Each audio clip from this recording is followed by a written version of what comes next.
It's their problem. It's their fault. You have your women can't say, "Oh yeah, this is a man's fault." The hell? You don't want to take accountability. You talk so much about a Proverbs 31 woman. Proverbs 31 verses 10 to 31 talks about a wife, not a woman, not a side chick, not a girlfriend, a wife.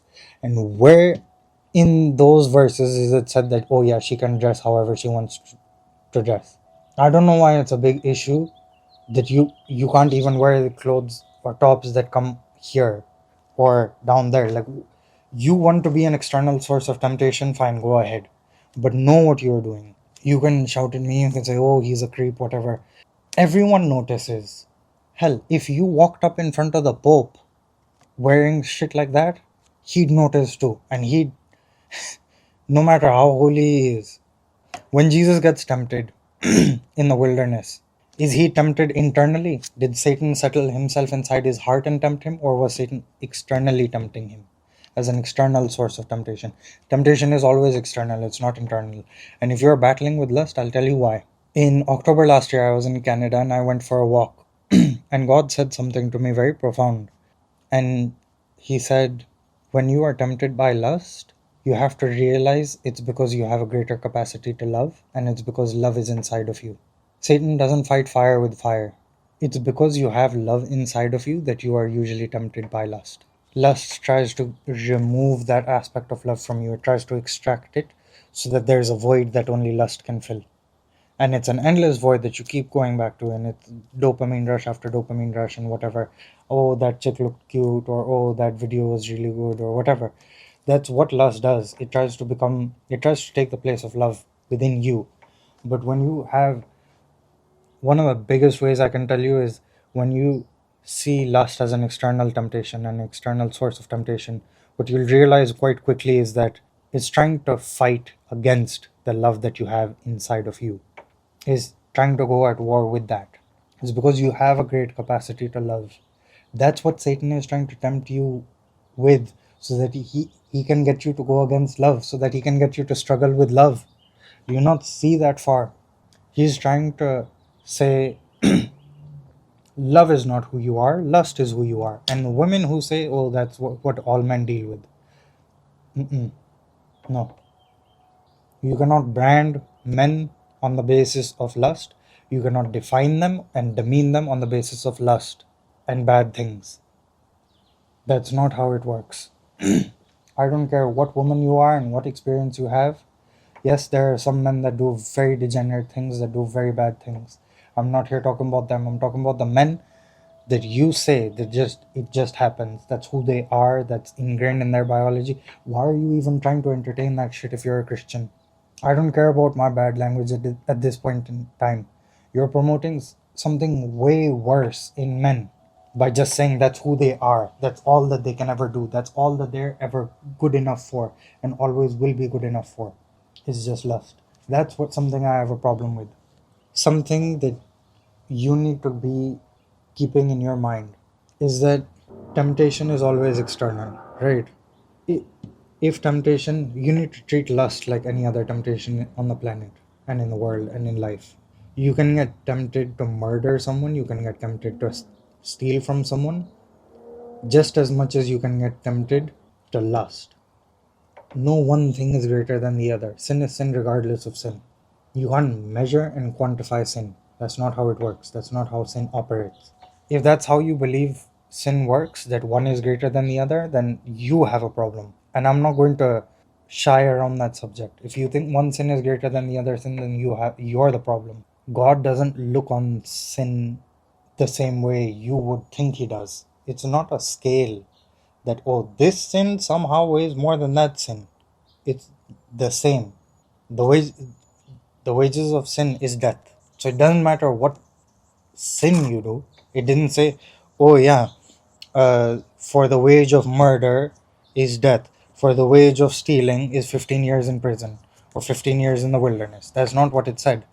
But with the religious mindset, you contradict yourself so much. So that girl, whoever she is, got what she deserved. She wanted the man to be religious.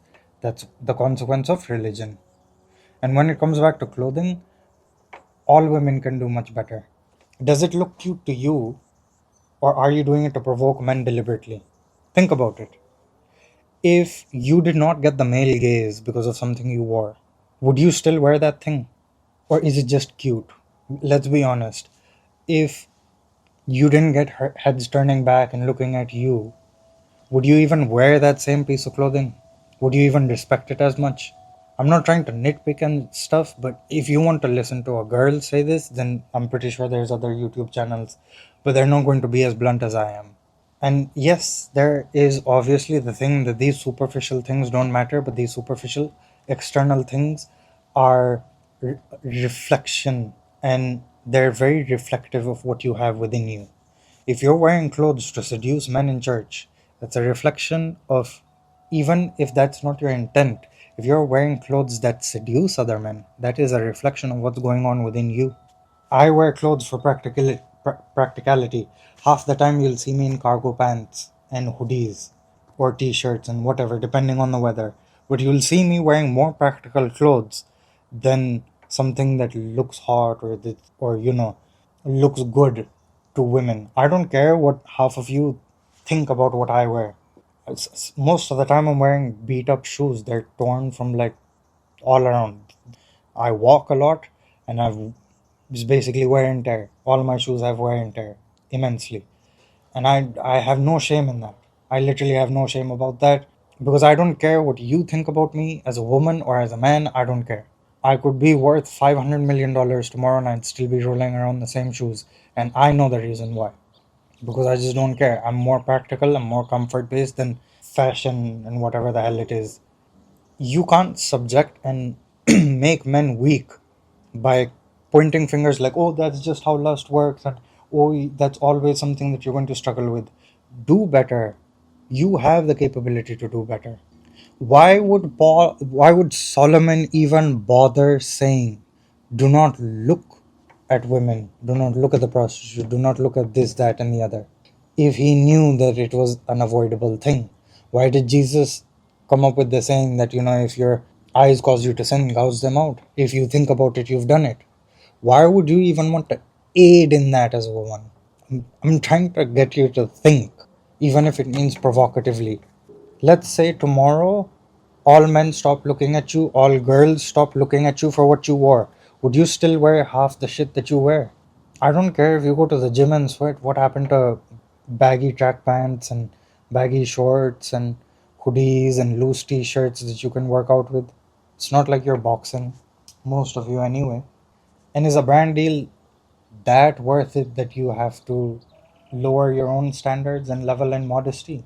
Why can't you create your own apparel, design your own clothes on a Christian basis that aren't provocative like that? You know how many men are already tired of going to the gym? Because women are always there, they have their cameras there and whatnot. Everybody wants to be a gym influencer. That's why I don't even go to the gym. Push ups all the way through. You could give me enough money to go to the best gym anywhere in the world, and I'd still just sit at home and do push ups. I'll do 700 push ups a day, no problem. I'll buy weights from Walgreens or CVS or whatever, 2 kgs. I'll keep doing shoulder presses all the way through. I'd rather do that than go to the gym and take part in the degenerate culture that it has started to create. I love fitness. I love being fit. I don't want people to be fat or skinny. I want people to eat healthy and make sure they have a good body to glorify God. But if it means that you're doing this type of stuff, then it's just not worth it. And I know I'm trying to talk about the duality of God, but especially in terms of lust, you can't say, "Oh yeah, I know that this clothing or whatever gets me a look, but it also looks cute." That's contradicting. Does you looking cute have a higher priority than looking after your own sibling? It's not a him issue. We're in this together. If it's a him issue, then we're not even a family in Christ. We are not brothers and sisters in Christ. If it's his issue to deal with alone, then you are not even a sister in Christ. It's like the prodigal son, right? One of the first things that I learned in the prodigal son story is when he asks his father for his inheritance, he's basically saying, "You're dead to me." He's saying that to his father. So when you say it's a man's issue, You've denied yourself the right to even say anything after that, because you're not his sister in Christ. You don't even have to be related to him through marriage or through blood or anything but the blood of Christ. You've decided that you're not even related to each other through the blood of Christ. That's how contradictory religion ends up becoming. And